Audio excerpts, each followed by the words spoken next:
नमस्कार। MP classes Karanga में आपका स्वागत है। आज हमें कक्षा 10 की गणित से संबंधित प्रश्न हम देखेंगे, जिसमें प्रश्नावली पहली प्रश्नावली है वास्तविक संख्याएं, उनसे संबंधित प्रश्न हल करेंगे। वास्तविक संख्याओं में पहली प्रश्नावली में अभ्यास 1.1 जो हल करेंगे हमें, निम्नलिखित संख्याओं को अभाज्य गुणनखंडों के गुणनफल के रूप में व्यक्त कीजिए। इनका अभाज्य गुणनखंड करना है। अभाज्य गुणनखंड करके इसको गुणनफल के रूप में व्यक्त करना है। इस संख्या हमें दी गई 140। 140 को अभाज्य गुणनखंड कर फिर उनको गुणनफल के रूप में व्यक्त करना है। तो कहने का मतलब 140 का अभाज्य गुणनखंड स्टेप वाइज हमें लिखना है। जैसे यहाँ रफ का काम करते हैं, हमें इधर कर देते हैं, ये रफ कार्य संख्या ले लेंगे हम। यहाँ पर है 140। 140 इकाई के स्थान पर 0 है तो 2 का भाग जाएगा ही जाएगा, हमें पता है। 140 में 2 का भाग दिया, 7 दूनी 14, 0 एकम 0, 70 बार गया। तो यहां पर हम हल पहला प्रश्न करेंगे। हल में नंबर 1 140। तो 140 को हम लिख सकते हैं 2 इंटू 70। स्टेप लिख दो। 2 का भाग दिया, 70 बार गया, 2 इंटू 70। फिर 70 में 2 का भाग और जा रहा है, तो 70 में और दे दो 2 का भाग।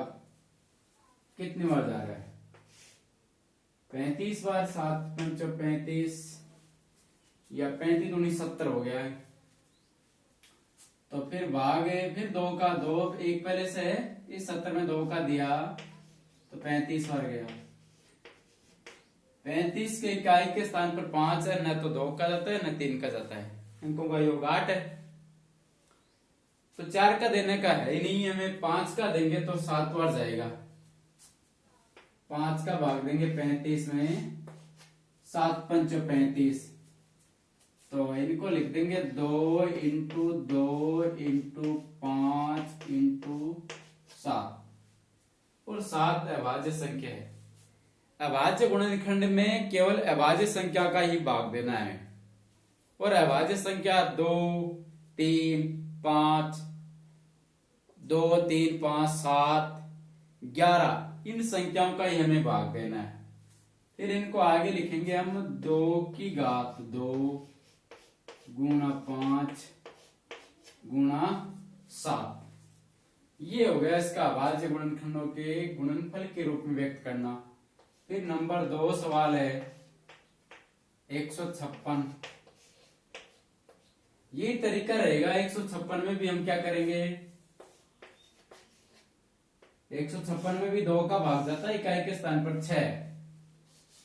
2 का भाग दे दिया, 7 दूनी 14 बच गया 1, 8 दूनी 16, तो 78 बार गया। 156 में 2 का भाग 78 बार, 78 बार गया।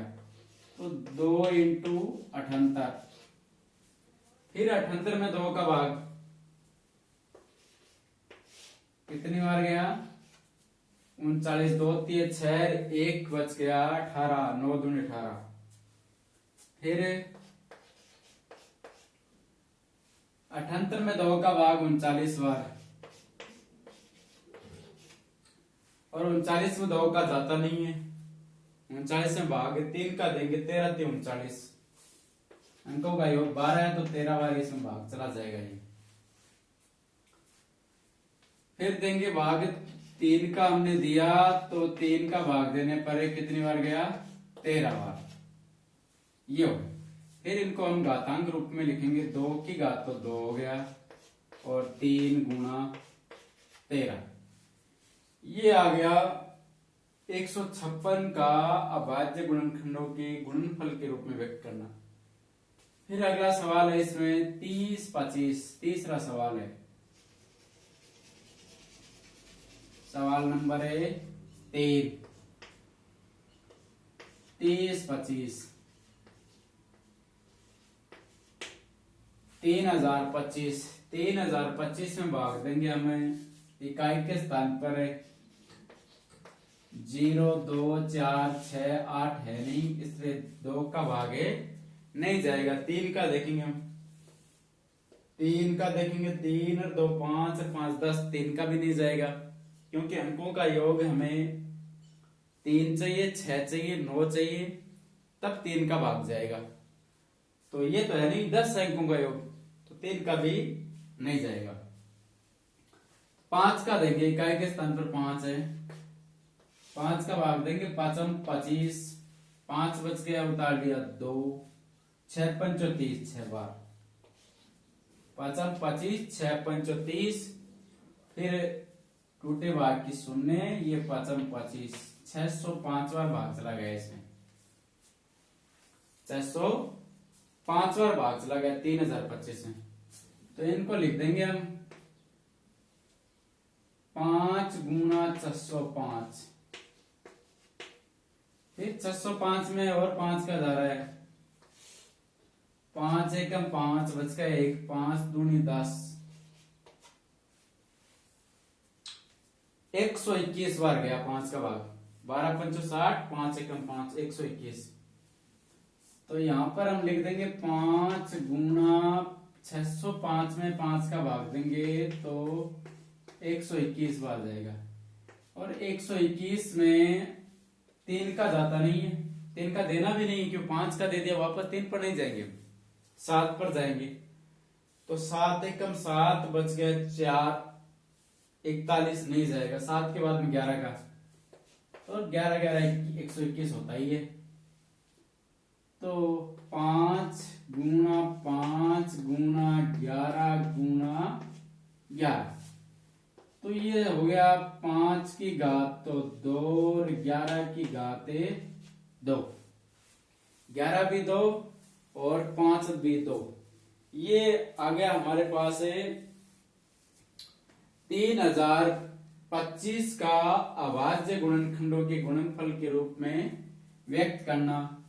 एक सवाल और लेंगे, सवाल नंबर 4 हम ले लेंगे यहां पर है, जैसे 5005 है, 5005, इसको भी हम व्यक्त करेंगे अभाज्य गुणनखंड के गुणनफल के रूप में व्यक्त करना।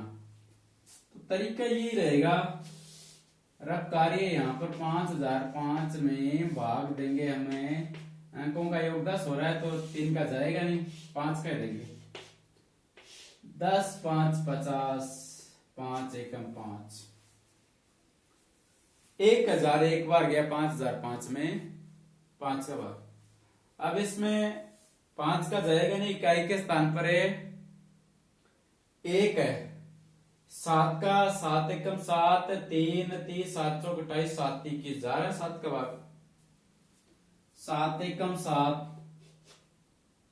पहले स्टेप लिखेंगे यहाँ पर 5 गुना 1005, 1005 में 1000 गुना 5 गुना 1001, 5005 में 5 का भाग 1000, एक बार गया, 1001 में 7 का भाग देंगे, 7 एकम 7 बच गए 3, 30, 7 चौक 28 बच गए 2, और 7 3 21, 143 बार गया।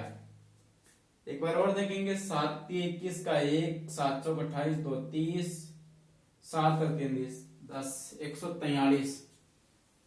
तो 7 का भाग दिया है 1001 में 143 बार गया, और 143 में 11 का भाग गया, 11 एकम 11, 3 11 3 33, 13 बार गया। तो 5 गुना 7 गुना 11 गुना 13, इसमें घातांक तो लगेगी नहीं, एक एक ऐसा पर।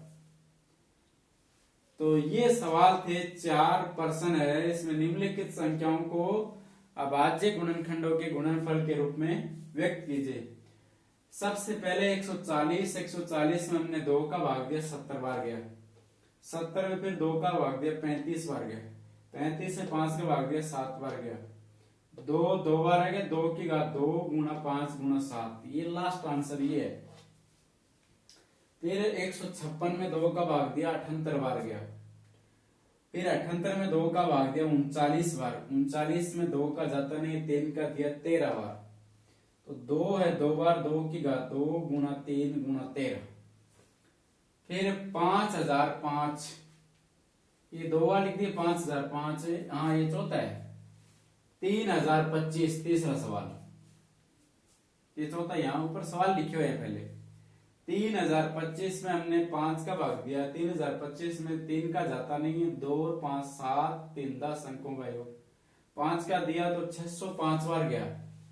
605 में फिर 5 का दिया तो 121 बार गया। 121 में 11 का दिया तो 11 बार गया। तो इसमें 2 तो आ गया 5 और 2 आ गया 11। तो 5 की घात 5 ने 5 की घात 2 गुना 11 की घात 2, क्यों 5 इंटू 5 है, 2 बार है। 11 इंटू 11 है तो 2 बार है।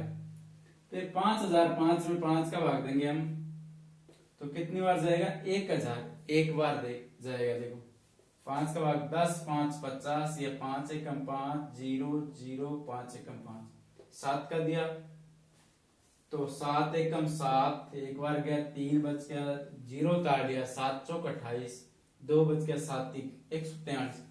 143 में 7 का जाता नहीं है, 11 का देंगे तो 13 बार जाए।